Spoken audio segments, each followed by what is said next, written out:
There was a moment in the 1980s when movies didn't need to be illegal to feel dangerous. They weren't hidden, they weren't banned, they weren't even labeled as adult in any clear way. And yet, people watched them differently. These were films that slipped into living rooms and late night television, carrying a kind of intimacy that felt out of place. Too slow, too personal, too focused on desire to be watched without hesitation. They didn't shock audiences, they made them uncomfortable in a quieter way. This video isn't about explicit cinema or exploitation or pushing limits for attention. It's about a specific kind of tension the 80s accidentally created. Movies people wanted to see, but never wanted to be seen watching. So let's step back into that decade and revisit the films that taught an entire generation how to watch in secret. Number 7, 9.5 Weeks, 1986.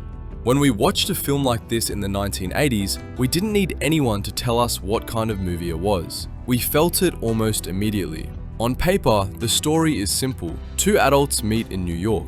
They begin a relationship that slowly shifts from romance into something more controlled, more obsessive, and less easy to define. There's no big mystery pulling us forward, no action beats, no outside threat. The entire film stays locked in on the space between these two people on attraction, power, and how intimacy changes when it's allowed to linger.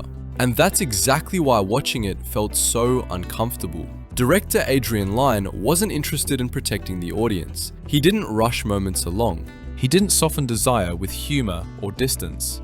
He held the camera just long enough to make us aware of ourselves watching.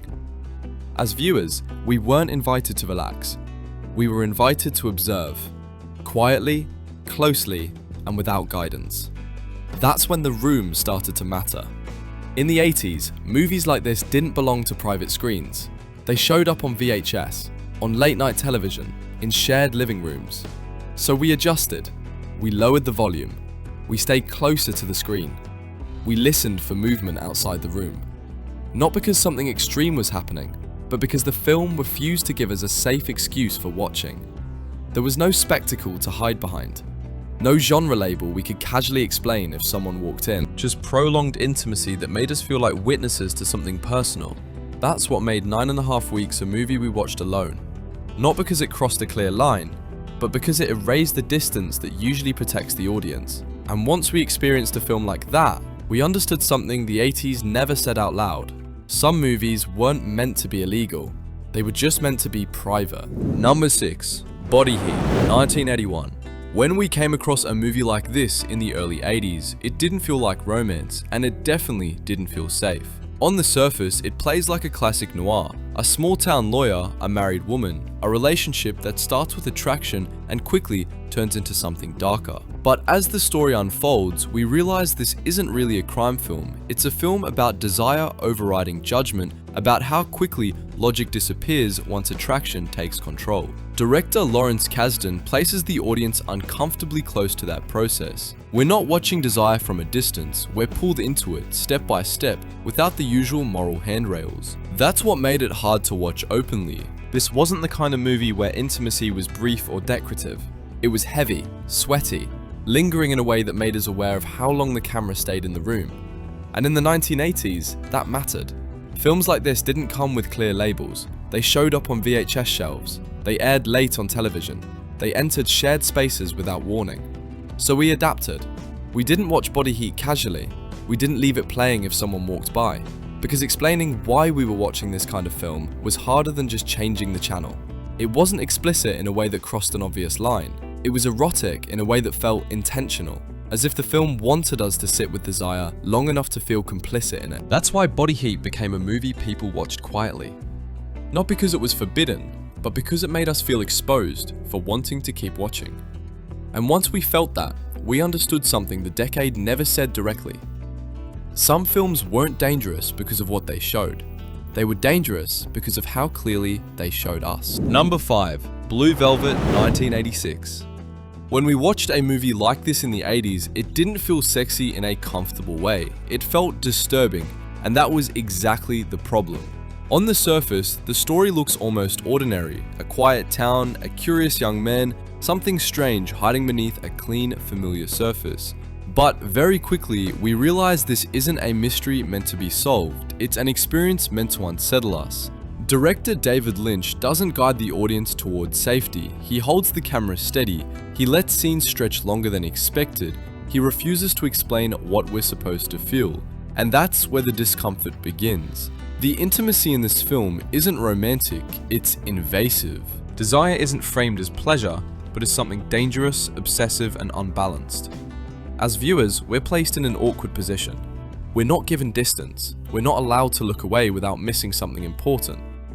In the 1980s, that kind of experience didn't belong in a shared room. This was the kind of movie we watched quietly, not because we were embarrassed by what was on screen, but because we couldn't explain why we were still watching.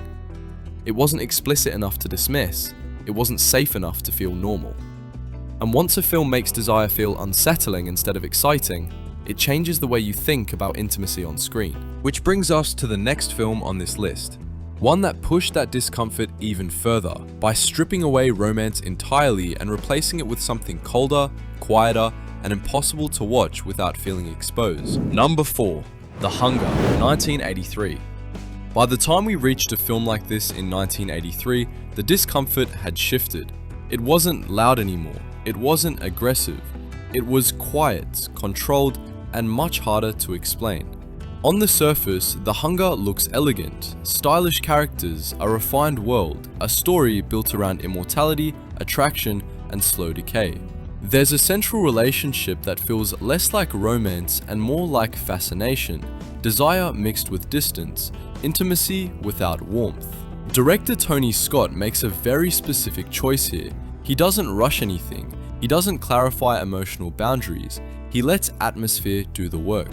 As viewers, we're drawn in by the look of the film first, the music, the pacing, the way bodies and faces are framed with restraint rather than urgency. And that restraint is what makes it so uncomfortable to watch openly. This isn't the kind of eroticism that feels impulsive or passionate. It's cold, distant, almost clinical, which means there's nowhere for us to hide. There's no humor to release the tension, no moral lesson guiding our response. Just prolonged intimacy presented as something quiet and inevitable. In the 1980s, that kind of film didn't fit easily into shared spaces. It was too slow to dismiss, too serious to laugh off, and too intimate to explain if someone walked in halfway through. So we watched it the same way we watched the others, late, quietly, with a growing awareness that the movie wasn't trying to entertain us, it was trying to hold us. And once eroticism stops asking for excitement and starts demanding attention, watching becomes a much more personal act. Which leads us to the next film on this list. One that took intimacy out of style and atmosphere altogether and placed it directly inside fear, guilt, and consequence. Number 3. Angel Heart, 1987. By the time we reached a film like this, intimacy no longer felt elegant or distant, it felt dangerous. On the surface, Angel Heart looks like a detective story, a private investigator, a missing person, a trail that leads deeper into unfamiliar territory. But very quickly, we realize this isn't really about solving anything, it's about descent. Director Alan Parker places desire right at the center of that descent, not as temptation, not as romance, but as something inseparable from guilt, fear, and loss of control. As viewers, we aren't positioned above the story, we're pulled into it, scene by scene, choice by choice. The intimacy in this film doesn't invite us in, it implicates us. Sex isn't presented as pleasure or release, it's tangled with dread, with consequences that feel inevitable the moment desire takes over. And that's what made this one especially hard to watch openly. There's no comfortable genre label to hide behind. It isn't clearly erotic, it isn't clearly horror, and it definitely isn't something you can explain halfway through. In the 80s, a film like this didn't belong on in the background. You had to give it attention, and once you did, you became aware of how exposed that attention felt. We didn't watch Angel Heart because it excited us. We watched it because it pulled us forward, even when we weren't sure we wanted to keep going. And when desire stops feeling alluring and starts feeling like a trap, watching becomes something private, almost confessional. Which brings us to the next film on this list. One that didn't mix intimacy with mystery or atmosphere, but turned it into a direct threat, and forced audiences to confront what happens when desire refuses to stay contained. Number 2. Fatal Attraction, 1987. By this point on the list, intimacy stops being abstract. It walks straight into everyday life. On the surface, Fatal Attraction looks familiar. A successful man, a brief affair, a mistake that's supposed to end quietly. That's what makes it unsettling so quickly. Director Adrian Lyne removes any safe distance between desire and consequence. There's no mystery layer to hide behind, no stylized atmosphere to soften what's happening. Everything feels close, domestic, uncomfortably normal. As viewers, we recognize the world immediately. Homes, families, routine. And then intimacy enters that space, not as romance, but as disruption. Sex in this film isn't framed as temptation or fantasy. It's framed as a choice that refuses to stay contained. A private act that spills outward and begins to threaten everything around it. That's why watching this movie felt different from the others. There was nothing symbolic to explain away, nothing abstract to hide behind. If someone walked in while this was playing, you couldn't say, "It's just a thriller," without knowing that wasn't the whole truth. This was a film that made desire feel dangerous, not because it was explicit, but because it was recognizable. In the 1980s, that recognition mattered. It meant this wasn't something we watched out of curiosity alone. We watched it with tension, with discomfort, with the awareness that the line between fiction and reality felt thinner than usual. And once a film places intimacy this close to ordinary life, watching it stops being thrilling in a safe way. It becomes something you'd rather experience quietly.